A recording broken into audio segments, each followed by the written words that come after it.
Quand on lance des simulations avec de très grandes déformations, on fait face à un vrai casse-tête. Le maillage se tord dans tous les sens et perd en qualité. Il faut alors transférer toutes les données sur un nouveau maillage tout neuf, mais sans perdre la moindre information en route. Aujourd'hui, on va décortiquer ce défi et voir comment les ingénieurs s'y prennent pour garantir la fiabilité de leurs calculs. Alors voilà notre feuille de route. On va commencer par le problème de base, le remaillage. Ensuite, on verra comment on transfère les champs. D'abord les cas simples, les continus, puis les cas compliqués, les discontinus. On identifiera l'ennemi numéro 1, la diffusion numérique, avant de découvrir la solution, la fameuse méthode SPR. Et on terminera sur le compromis inévitable entre la précision qu'on recherche et le coût que ça implique. Ok, rentrons dans le vif du sujet. Pensez à des simulations de forgeage, d'emboutissage. Les déformations sont tellement énormes que le maillage initial finit par être complètement écrasé. Pour que les résultats restent crédibles, on n'a pas le choix, il faut remailler. Mais en faisant ça, on crée un autre problème et pas des moindres. Au cœur de la boucle de calcul, il y a cette étape cruciale, les transferts de champs. C'est vraiment là que tout se joue. Si on rate ce transfert, si on perd de l'information, eh bien toute la simulation qui suit peut devenir fausse. C'est un peu le maillon faible de la chaîne si ce n'est pas fait correctement. La question fondamentale, elle est là. Comment on fait pour prendre tout l'historique du matériau, son état de contrainte, de déformation, sa température, toutes ses variables internes, et le déplacer de l'ancien maillage vers le nouveau? C'est un véritable enjeu pour l'intégrité de toute la simulation. Allez, pour se mettre en jambes, commençons par le cas le plus simple, celui qui ne pose pas trop de problèmes, le transfert des champs qu'on appelle continu. Alors, un champ continu, c'est quoi? C'est une variable qui est définie directement au nœud du maillage, les sommets des éléments. Le déplacement ou la température en sont de parfaits exemples. L'avantage, c'est que ces grandeurs varient de façon douce, prévisible, d'un nœud à l'autre. Pour ces champs-là, le processus est assez direct, en 2 temps. D'abord, on prend un nœud du nouveau maillage et on le localise dans l'ancien. On trouve dans quel ancien élément il se situe. Ensuite, c'est une simple interpolation. On utilise ce qu'on appelle les fonctions de forme de cet ancien élément pour calculer la valeur exacte à la position de notre nouveau nœud. Simple et efficace. Ce schéma illustre ça parfaitement. On cherche la valeur au nouveau nœud N2, le point noir. Pour ça, on va se baser sur les valeurs qu'on connaît déjà au nœud de l'ancien élément, les points blancs N1, N2, N3 et N4, qui l'encadrent. C'est tout simplement une moyenne pondérée par ces fameuses fonctions de forme.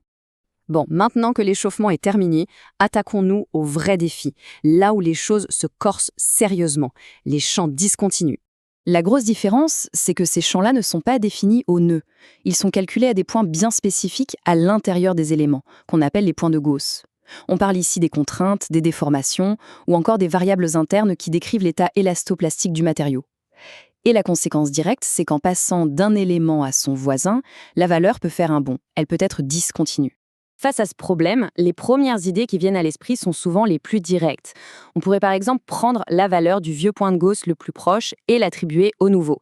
Ou alors on pourrait se dire, faisons une moyenne de tous les points qui se trouvent dans un certain voisinage. C'est intuitif, oui, mais on va voir que c'est une très mauvaise idée. Parce que ces approches, aussi simples soient-elles, introduisent un ennemi redoutable qui peut complètement fausser une simulation, la diffusion numérique.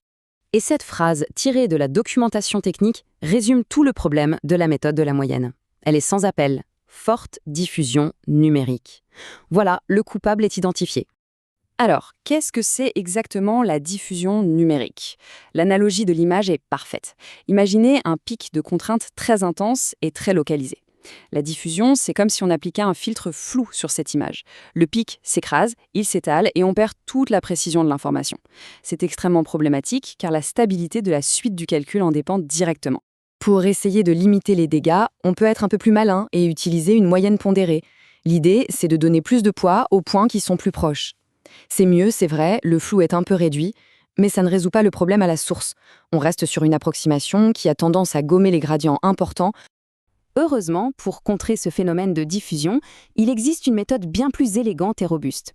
C'est elle, notre solution, la Super Convergent Patch Recovery, ou SPR. Ce graphique montre très bien où on veut en venir. La solution en pointillé, c'est le résultat brut de l'analyse par élément fini. On voit bien cet effet d'escalier, c'est une approximation. La ligne continue, c'est la solution exacte, la vérité physique lisse qu'on cherche à retrouver. Tout l'objectif de la méthode SPR, c'est de construire un pont entre ces deux mondes. Alors, comment ça marche le SPR? L'idée est vraiment astucieuse. Au lieu de transférer bêtement une valeur, on va d'abord reconstruire localement une solution de meilleure qualité. Étape 1. On définit un patch, c'est-à-dire qu'on prend tous les éléments connectés à un même nœud. Étape 2. Le cœur du réacteur. On utilise les valeurs au point de Gauss de ce patch, qui sont des points où la solution est mathématiquement plus précise, d'où le nom superconvergent, pour construire un polynôme, une fonction qui lisse et représente au mieux le champ local. Et c'est seulement à l'étape 3 qu'on évalue ce beau polynôme tout propre à l'endroit exact du nouveau point de Gauss. On ne transfère plus une valeur brute, on transfère une information enrichie et de bien meilleure qualité. Bien sûr, comme toujours en ingénierie, cette solution de haute qualité a un coût. On arrive donc au compromis final. Ce tableau résume parfaitement le choix à faire. D'un côté, les méthodes de moyenne, c'est très simple à implémenter, ça va très vite, donc un coût de calcul faible. Par contre, la qualité est médiocre à cause de cette fameuse diffusion. De l'autre côté, le SPR.